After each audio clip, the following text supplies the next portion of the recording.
Greetings and thank you for joining me. In this video we're going to be taking a look at the city of Pittsburgh.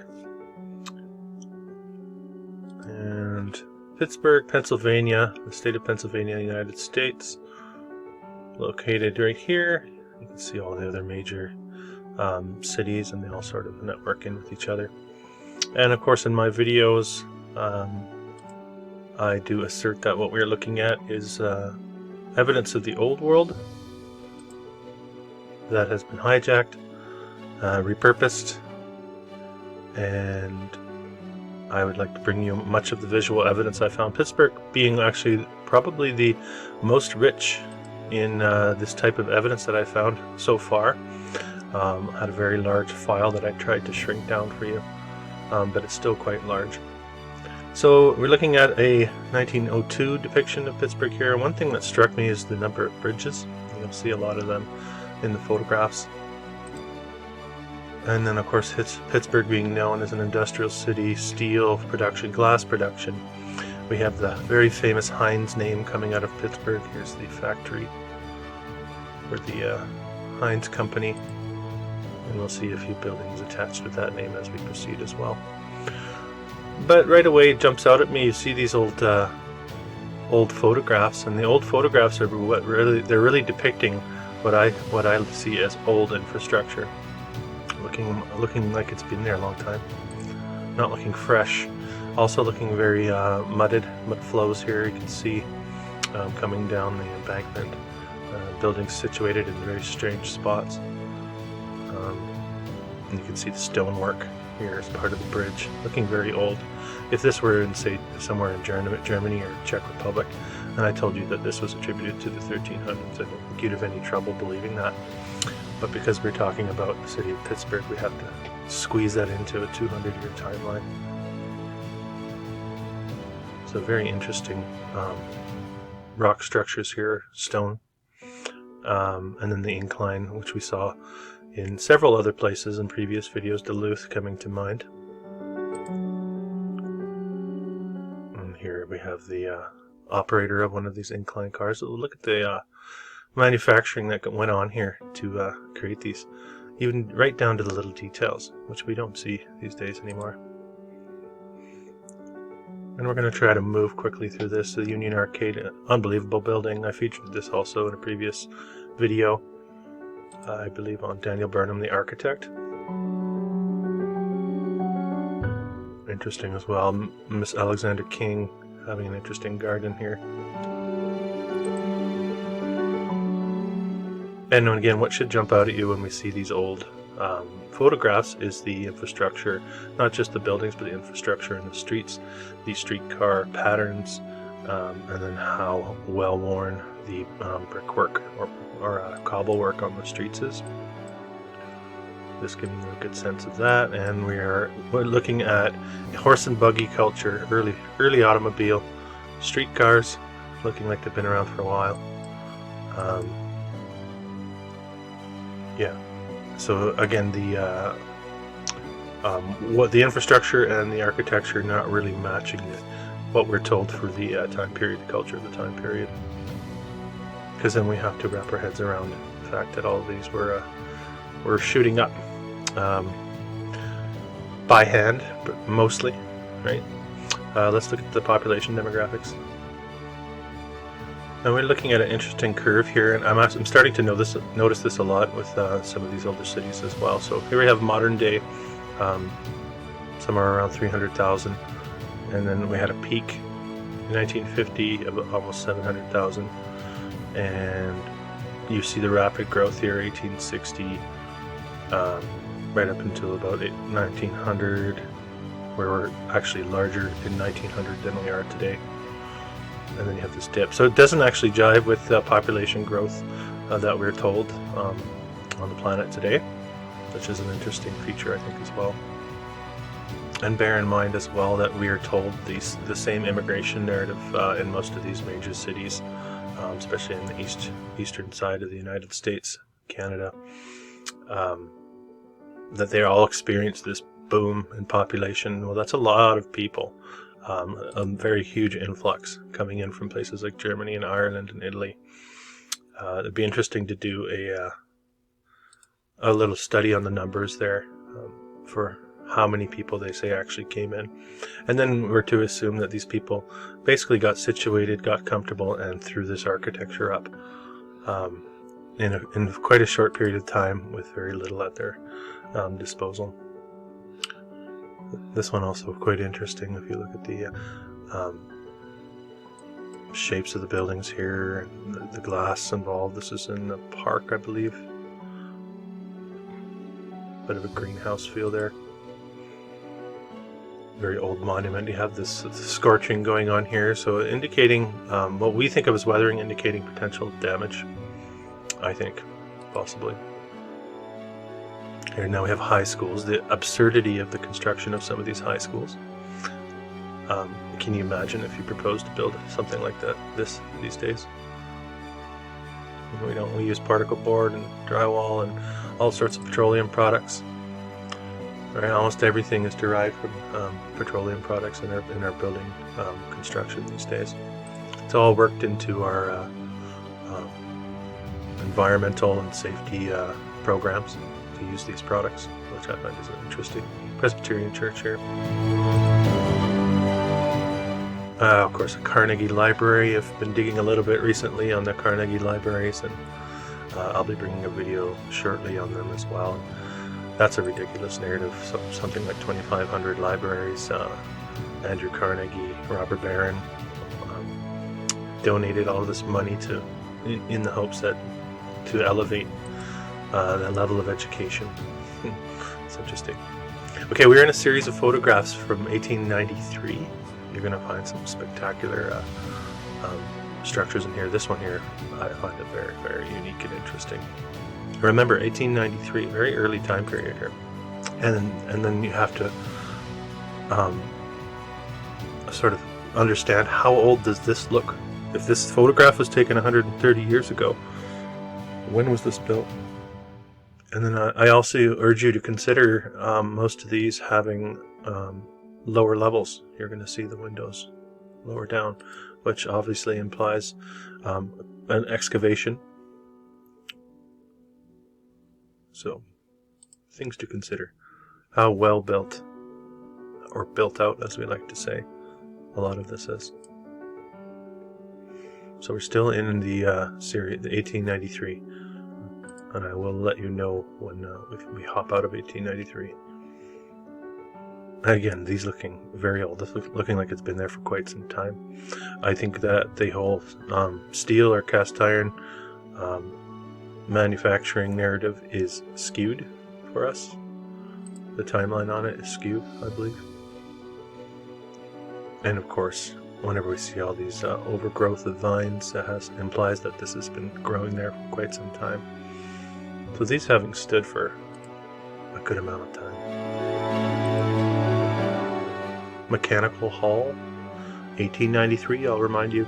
Also want you to look at the tracks here, and again the wearing that has gone on here. Yeah, this is really, really something else. This making no sense according to our horse and buggy narrative. Other than there's something else going on here. There's a reclaiming of what was once there, which I do suggest, and I think a lot of evidence is pointing in that direction these days. But it really is a paradigm shift, and many people have trouble wrapping their heads around that. But I definitely encourage you to explore it. Again, we have looking very, very old. And then always decoration too. Always decoration. Now, we never work decoration into our building plans these days, or rarely, I should say. I should never say never. It being seen as an added cost of basically frivolous. So why would we do it? Here we have that cymatic window. Keep an eye open for the cymatic pattern windows. We've seen the gate along the ridge. That's potentially a part of harnessing some sort of energy system that we think maybe the old world was part of.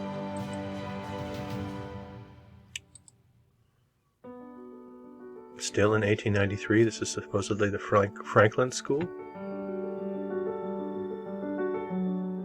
So I don't know how you can actually look at this and try to fit that into that small box that they call conventional history.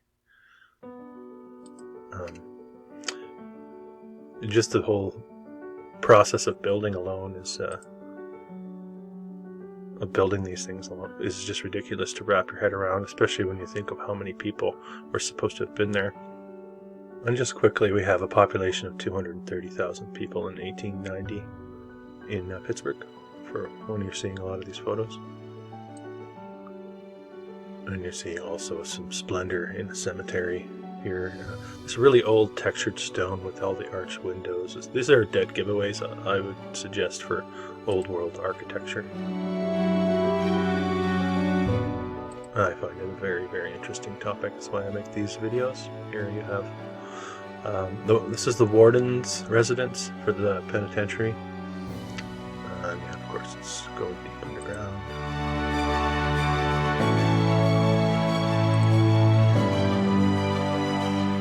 Again, we have a lower level. This structure here, I don't know if that is a penitentiary. If you really have a look at what's going on here with the structure, then there's a wall. 1893. Now we jump to 1908. Looking very old. Again, we have buildings, what we would call skyscrapers or high rises, looking like they're in the 15 to 20 story range, and everything really jammed tightly together, which is also a very difficult feat. Looking all part of the same architecture. This is 1908, looking very old.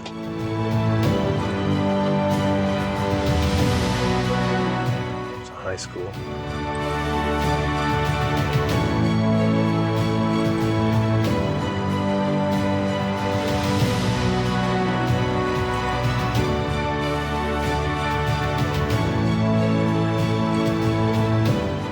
And we have the Union Station. Hospital, and again, all this type of infrastructure. You've got fountains plumbed in, curved stairs. Anyone, if you've ever formed up curved stairs, you'll understand the type of work that goes into making something like this, that no doubt probably still being used to this day and hasn't even shifted or budged. Whereas we do formwork these days, and 15 years later, it's starting to fall apart. It's starting to crumble. We've lost something there, I would suggest. The county courthouse, you get these everywhere. It's starting almost to look like nothing special. You see these things and it's to be expected. This part of the observatory, we saw a few photos back. These guys posing like they always do in these old photos. These kind of Hollywood hokey posing going on. Carnegie Hall.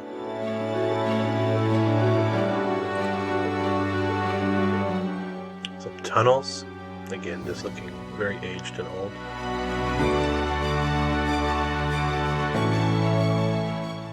Now, I've omitted a lot of these types of buildings from this collection in this video.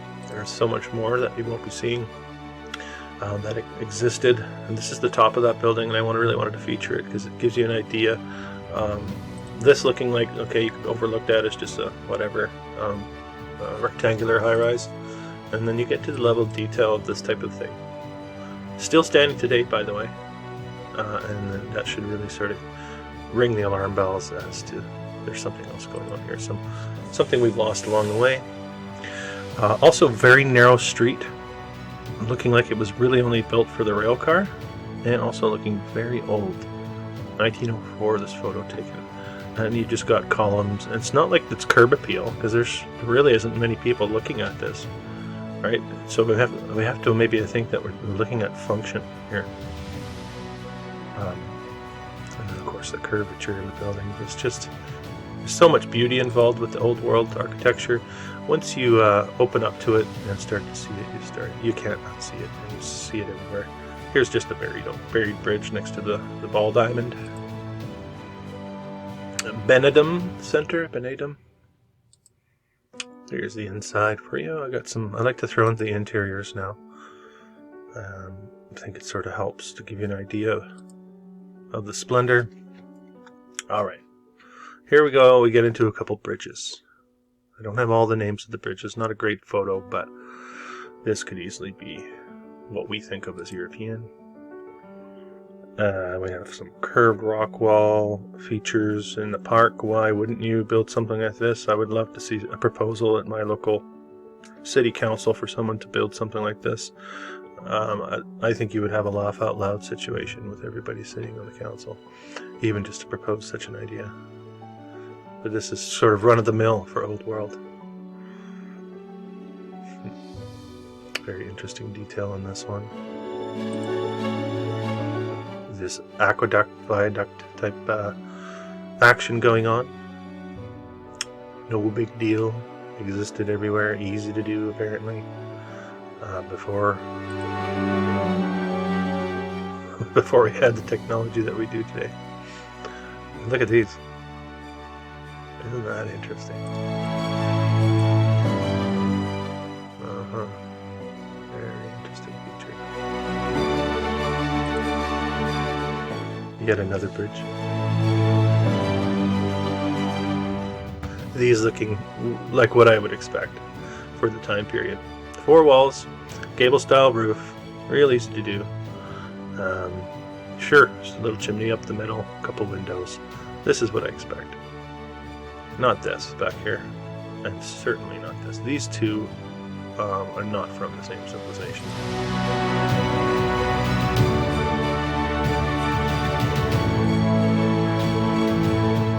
Something fake looking about the smokestacks here too. I don't know. And you have this haziness. There's inconsistencies with a lot of these old photos. Oh yeah, I wanted to include this in there because we have the rail lines going across the bridge, horse and buggy time. So this photo here is the horse and buggy era. And I really encourage you to try to wrap your head around that.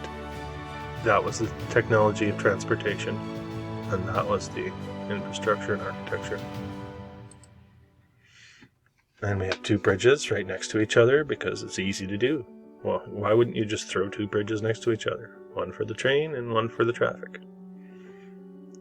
Easy to do. I mean, they're pumping out steel all over the place. You may as well just throw the bridges around. Right? We'll even throw them up the hill. Not bridges, but the train track. It's funny. To me, it's funny. This looking actually a lot like one I've seen in possibly Hamburg. So this is the bridge in Hamburg. And then this is the one I was talking about. It's a very similar features, for sure. Interesting.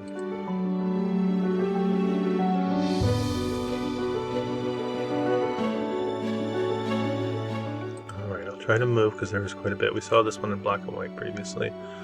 They call it the Phipps Conservatory in Shenley Park. YMCAs are always ones to look for as well if you're searching for this stuff. They don't make sense. Here's an old train depot. And now we get to the Carnegie Institute and Library. There's something going on with this place. Let's check out some things here. Now we have these, which are on display, it looks like. This type of stuff. I don't know. You have this on display, and then you have the building itself, which is this, reminding me so much of the Union Station. But yeah, like a herringbone brick pattern on the ceiling. Anytime I see that, and I've seen that, I saw it in the Waldorf Astoria. It's just like the level of craftsmanship.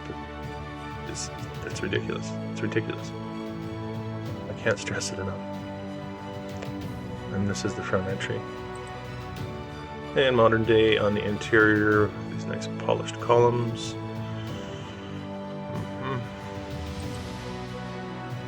And music hall, panels. We'll see another one of this, but like really.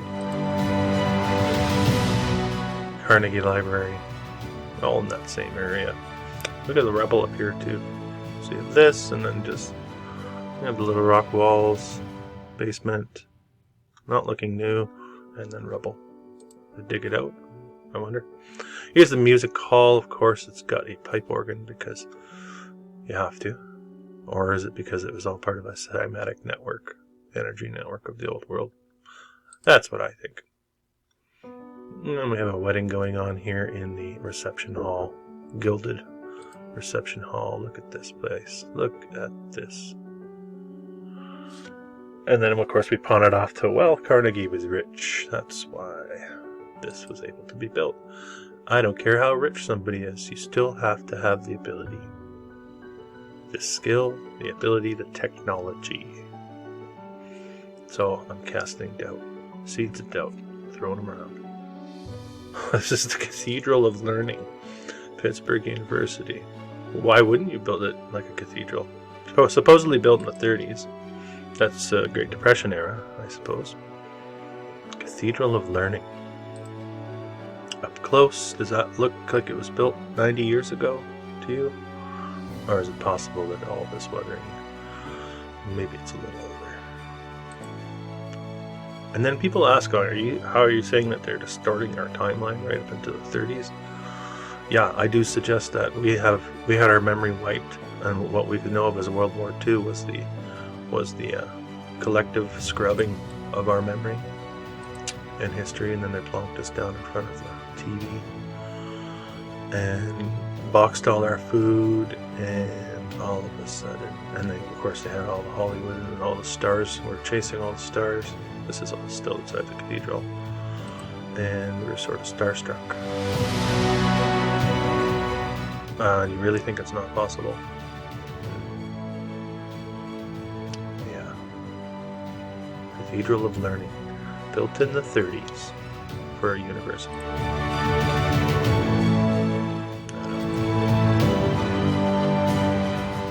High school.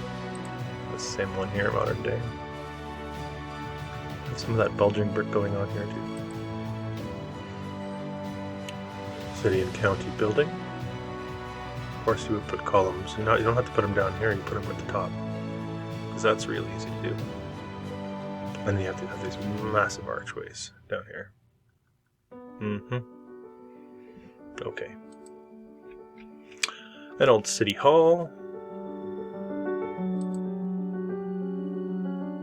Poorhouse, the county poorhouse. You can see a bit of a dome action going on here. Old photograph, looking very grown over. Get that haunted house narrative a lot with a lot of these old style buildings, old world buildings. I really feel like that whole haunted house thing is a part of the unknown. It's like there's this unknown element of our past that scares people, and you've worked that in somehow to our psyche and the whole Hollywood collective mentality. This is the inner courtyard of the of this building here, courthouse. They've worked that into our collective memory as like something scary to not go too close to, not to look too deeply into. Look at the size of the stonework here. Compare that to the vehicle, modern day vehicle, and then wrap your head around them doing that 150 years ago or so, supposedly without the technology that we have today, because they didn't have that, because we're so much better today than they were. East Liberty Presbyterian Church. No, this is not the Cathedral of Learning. This is another church. Here it is on the inside.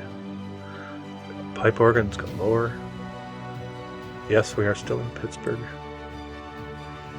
Ooh, very mud floody here. Look how this comes up. Is that the window? Either that's a rolling hill and comes back down, or we've got a window right up against the dirt. We have a mud flow coming this way. That's an armory. Saw this in the previous photo. Exposition hall.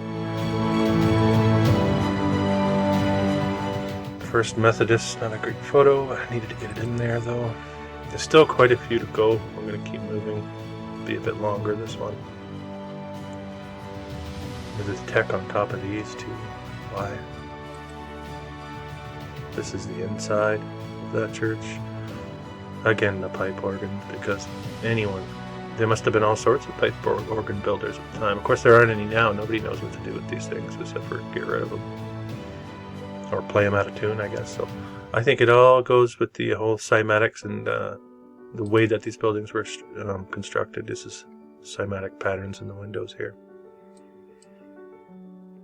Very interesting structure. And then you have, of course, the even just the symmetry of the entry point. It's very visually appealing and very tight work. Everything, I know it looks like blocks, but it also all looks like one. Fort Pitt Hotel, not looking like a whole hell of a lot on the surface. And there's a little shot of the interior of Fort Pitt. So a little bit more going on, a little more interesting. We have the Norse Room, looking same hotel. Very, very, very interesting. That's not easy to do. Having a real fascination with these arches in Pittsburgh, it looks like. There it is again. I want you to wrap your head around this, the construction that would be needed to do all this, modern day, and then the skill level of the person doing the work. You'd be hard pressed to find anyone with the capability to even come close to that. So all these Fort Pitt, and that's why I'm showing you so much of the interior. You see the ceilings. This is not a great photo or postcard, but you still get a sense of the detail. And that was just in one of those rectangular, old, boring-looking buildings. Brick building. Here's the inside. Just to show you outside. Brick building. Inside. Yep, that's marble on the ceiling. And then just impeccable stonework. Paintings going on the ceiling. And then we got pristine. Absolutely pristine. I remember doing bathrooms for wealthy clients, and they're trying to duplicate some of the work with the marbles and the granites, having all these crown moldings and things like that. And the amount of pressure that you would be under to get everything cut to size, and you still would not be able to duplicate the precision that you see on these large buildings. There's no like small sliver of tile or piece of wood. Like you don't see a little awkward panel at the top here that they had to fit in because the calculation was just a little bit off. Everything is just perfect. It's perfect. And this, like trying to install this type of ceiling with this type of, I don't know.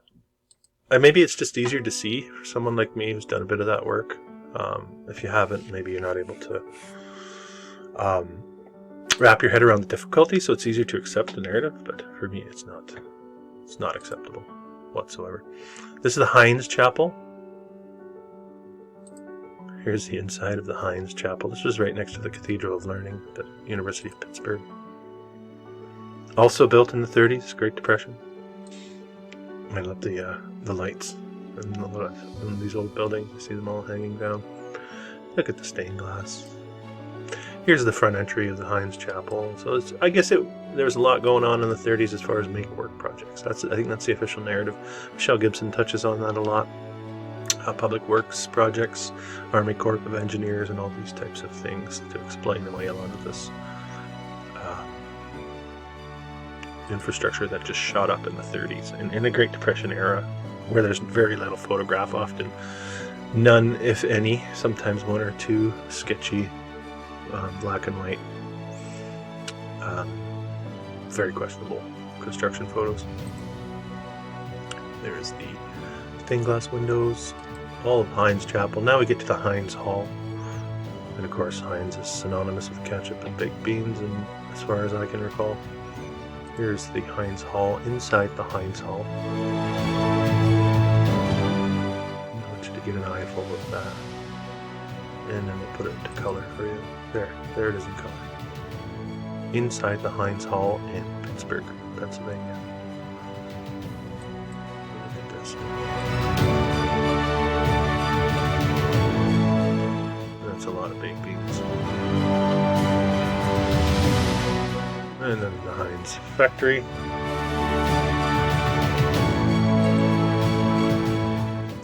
Hotel William Penn. I like these two. You see them almost feeling like magnets or batteries. These old hotels, the way that they're constructed. I see some very interesting ones in South America. I'll do a video on that. Here we have modern day. This strange bridging going on back here. And it's, I don't know, it's just, it's unique. Old world. Jumps out at me as old world. You can see it there. Not so obvious on just the regular brick, but you can see it in the detail. And then, of course, you can see it in the detail on the interior. Look at that, eh? Octagonal coffered ceiling. That's easy to do. Arches? Why not? Sorry. Just find it so funny. Kaufmann's? It's a big department store. Here it is. I'm not seeing that little section, but this is massive, and then an very early time period as well. Also looking at Kaufmann's, I think that's that corner. But you get a sense here for the age. Look at the street. How many hundreds of years creates that type of weathering? Or is it just a couple decades? Because of the rain. Someone's going to put a comment in, it's because of Pittsburgh gets this and that. And the next thing, I see it everywhere. Not just Pittsburgh. We're going to keep going here. I know this is a long one. I do have about 50 more.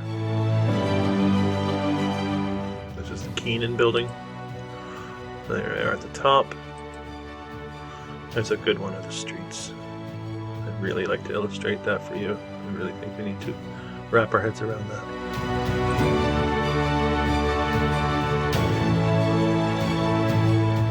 No arsenal. So armory type situation here. Pines, there are no other kinds.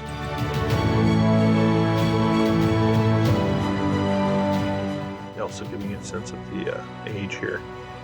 And also the perfection of the way that everything is put together in this building. Liberty Theater. Ooh, what do we have here? Compass and T-square. The Chesney building, another one. Like I said, I know this one's long. I omitted at least 100 photographs of this city. Pittsburgh's really something else. Denigrated too now, known as a dirty, overlooked city. I think they do this on purpose. They destroy the most beautiful. I really do. I think that's a part of their modus operandi here. Their modus operandi. Yeah. Natatorium. Want to go for a swim? I don't know. They're building a pool in my town right now. I don't think they're doing the roof and ceiling like this. There's that herringbone brick. New post office, of course. Looks new. Yeah. The Nixon Theater, I really wanted to find something from the inside of this one. I couldn't find anything. Look at that though. You know it's just amazing on the inside. North Side Market. And a lot of these old towns had these really beautiful markets too. These old cities, I should say, old world cities. These markets. So apparently this is the old courthouse that was destroyed by a fire in 1882. I don't know, I think so. Fire took that down. This is the old market house. The other one we saw, I guess, is the new one. I really tried hard to shorten this, but there's too much. Pittsburgh's got so much. This old post office. Luna Park. Named my dog Luna. Did a video on Luna Parks. Check that one out. Interesting creation of the narrative going on in there. Look at the spikes on the poles. It's neat. And also giving you a sense of the age here. And then the turnaround for the rail cars. Built right into the infrastructure, giving you a sense here of the age, how long this may have been around for. So a real sort of European, very actually Germanic feel, I think Pittsburgh has. This is the inside of the P&LE station, Lake Erie, Pittsburgh and Pennsylvania and Lake Erie, I think. Sorry if I got that wrong. I just have the initials there. Institute for the Blind. Well, there's so much for the blind, isn't there? I don't mean that literally. We are the blind. They have made us that way. We can thank the Carnegies and their libraries and you know who else. Reconstruction after a fire, they think, this area. Exposition Hall. This is the Pittsburgh or Pennsylvania on Lake Erie station. Sorry. So we saw that interior picture previously. And I'm going to move a little quicker just to get them all in.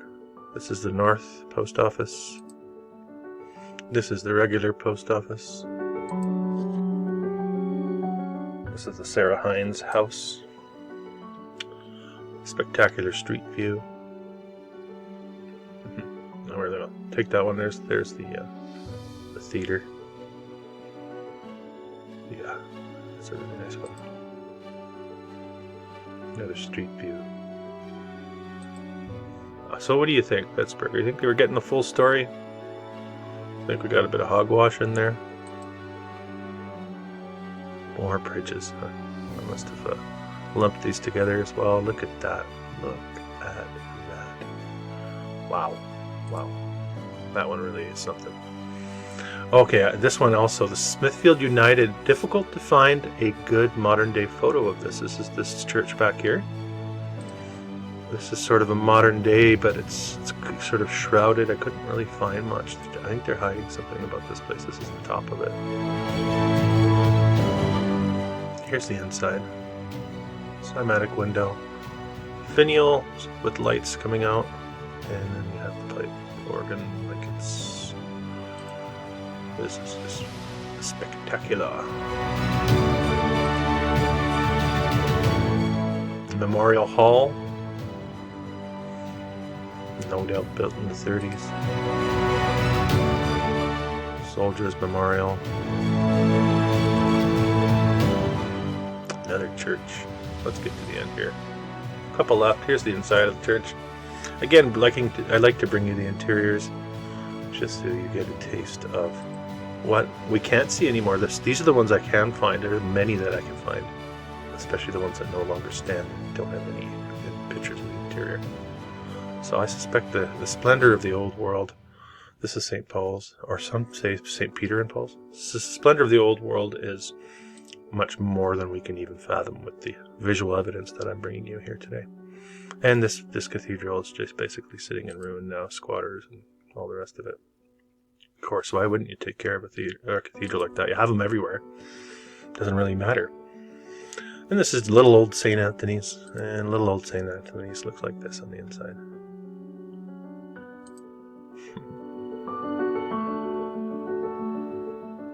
Yeah. So, like I mentioned, this is just over half of what I found on Pittsburgh. I know it's a long video.